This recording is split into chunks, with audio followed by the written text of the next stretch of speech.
안녕하세요. 터치아입니다. 부모님들 중에는 아이가 자꾸 위험한 행동을 해서 고민이 된다고 얘기하시는 분들이 있어요. 찻길에 뛰어 들어간다든지 아니면 높은 곳에 자꾸 올라가서 뛰어내리려고 한다든지 이런 행동들 때문에 걱정도 되시고 불안도 하셔서 문의하시는 분들이 많이 있는데요. 저도 그런 경험을 참 많이 했습니다. 아이들 데리고 밖으로 나가고 산에도 가고 공원에도 가면서 아이들하고 정말 많은 일들이 있었어요. 공원에 갔는데 조그만 연못이 있는 거예요. 연못에 한 아이가 있었는데 그 아이가 보더니 갑자기 그쪽으로 가는 거예요. 그래서 저도 따라갔죠. 근데 멈추지 않고 계속 가는 거예요. 어떻게 됐을까요? 연못에 풍덩 들어갔어요. 그래서 그 친구를 급하게 데리고 가서 씻기고 했던 기억이 나고, 또 한 번은요, 예쁘게 사랑스럽게 생긴 6살 여자아이였어요. 말도 좀 어느 정도 하고 그런 친구였는데, 그 친구랑 같이 바깥에 나갔는데, 공원 다닐 때는 괜찮았는데, 공원에서 육교 쪽으로 올라가면서 도로가 가까이 있었어요. 도로를 보자마자 갑자기 그쪽으로 휙 나가려고 하는 거예요. 차들이 막 다니는데. 저희도 깜짝 놀래고 부모님들도 그 행동에 대해서 굉장히 이제 걱정이 많았어요. 또 한 번은 아이들이를 데리고 이제 산을 갔어요. 산을 가려면 위쪽으로 가야 되는데 한 아이가 갑자기 아래쪽으로 막 뛰어내려가는 거예요. 아래쪽은 어때요? 중력에 의해서 한없이 빠르게 내려가는 거예요. 그래서 저도 전심전력을 다해서 막 달려가서 그 친구를 잡았던 그런 아찔한 기억들이 있습니다. 우리 아이들 왜 이렇게 위험에 대해서 잘 이해하지 못하는 걸까요? 이게 위험하다는 거를 왜 잘 알아듣지 못하는 걸까요? 라는 궁금증이 있으실 거예요. 그래서 이 위험에 대한 인지, 우리가 이 부분에 대해서 얘기를 해볼 텐데, 자, 우리가 이게 위험하다라는 거를 알려면 어떻게 알죠? 물론 그 상황에서 한번 다쳐보면 이 다친 경험을 통해서 이건 위험하구나, 하지 말아야 되겠구나 알겠지만, 우리가 모든 상황을 다 직접 경험을 통해서 위험하다는 거를 이해하진 않죠. 보통은 사람들이 위험해, 이렇게 하면 다칠 수도 있고 떨어질 수도 있어, 우리가 그런 얘기하는 것들을 통해서, 또는 그 상황에서 벌어질 수 있는 것들을 또 예측함을 통해서 그 위험에 대한 인지를 충분히 하게 됩니다. 그래서 우리 아이들이 위험에 대한 인지를 잘 하기 위해서도 역시나 이 과정이 필요해요.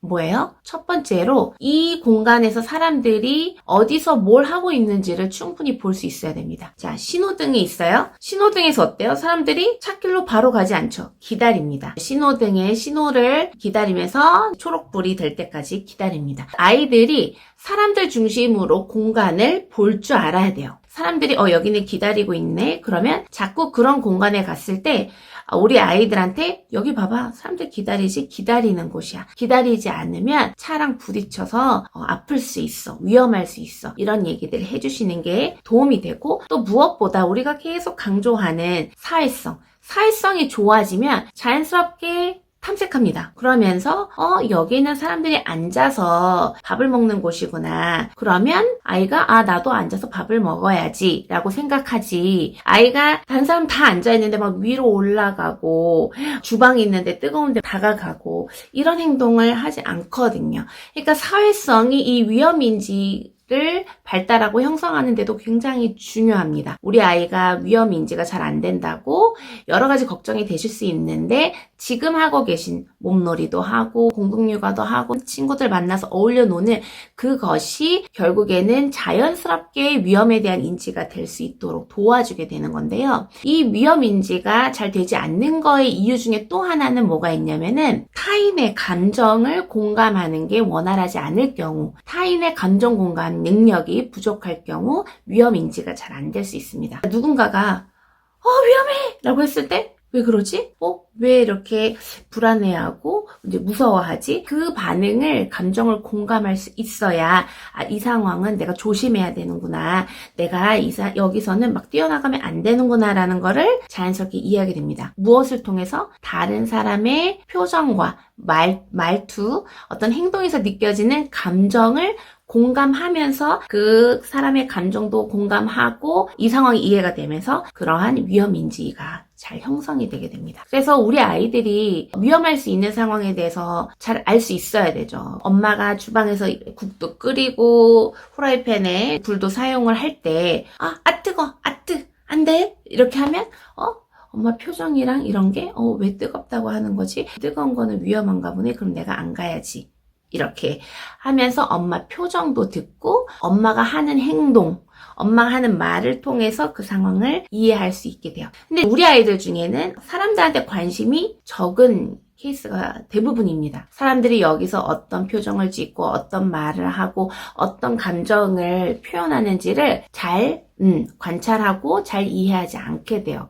평상시에 사람들이 말하고 표현하고 행동하는 것들을 받아들이지 않으면 엄마가 이건 위험해, 안 돼, 다쳐 라고 얘기했을 때 그동안 사람들 중심으로 보고 듣고 알았던 게 이렇게 기반이 없으면 그때 엄마가 얘기하는 것들이 바로 이해가 안 될 수 있어요. 이거는 뇌의 기능적인 문제, 인지적인 문제라기보다는 이 부분들을 충분히 잘 이해할 만한 그런 경험들, 잘 소통하고 감정을 공감할 만한 상호작용 경험들, 이런 것들이 부족해지면은 위험하다고 얘기하는 것들이 잘 안 느껴지는 거예요. 우리가 위험해 라는 게 어떻게 보면은 귀로 듣고 안다고 생각할 수 있지만 우리가 그거를 어떻게 보면 같이 느낀다라는 의미가 훨씬 더 맞거든요.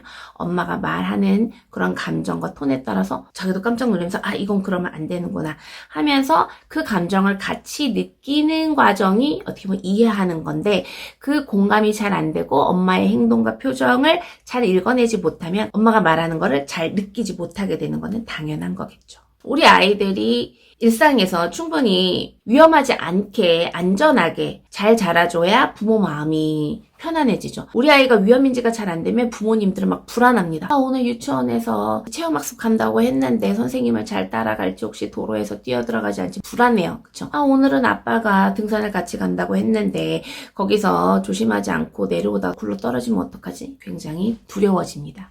그래서 우리 아이가 위험에 대해서 잘 인지하기 위해서는 역시나 사회성이 중요하다는 거죠. 그리고 이 공간에서 사람들이 주로 어떤 행동을 하고 그렇지 않은지를 볼 수 있게끔 사람이 있는 곳에서 어울려 놀고 그 다음에 사람들이 하는 행동에 대해서 이야기도 좀 해주셔야 돼요. 봐봐. 쟤는 지금 저기 올라가니까 아이 아빠가 이놈 하지? 봐봐. 저 친구 거기 올라갔다 떨어져서 아파하지? 이제 병원 가야 된대. 그리고 이제 횡단보도에 있어요. 자, 여기 보면은 횡단보도에 잘 기다려야 되지? 이제 기다리지 않으면 경찰 아저씨가 와서 그러면 안 돼요 라고 얘기할 거야. 라고 이런 방향으로 가끔씩 이야기를 좀 해주시는 게 도움이 될 수 있습니다. 뭐니 해도 위험인지를 포함한 인지는 사람들 안에서 잘 듣고 이해하고 같이 느끼는 그 과정이 중요하다는 거 꼭 이해해 주시고요. 우리 아이들이 위험에 대해서 잘 이해하고 자기 몸을 잘 보호할 수 있는 인지가 형성되기 위해서 오늘도 몸놀이 해주시고 언어놀이 해주시고 또 사람들과 어울려서 다양한 상호작용 할 수 있도록 꼭 건강한 환경 만들어주시기 바랍니다.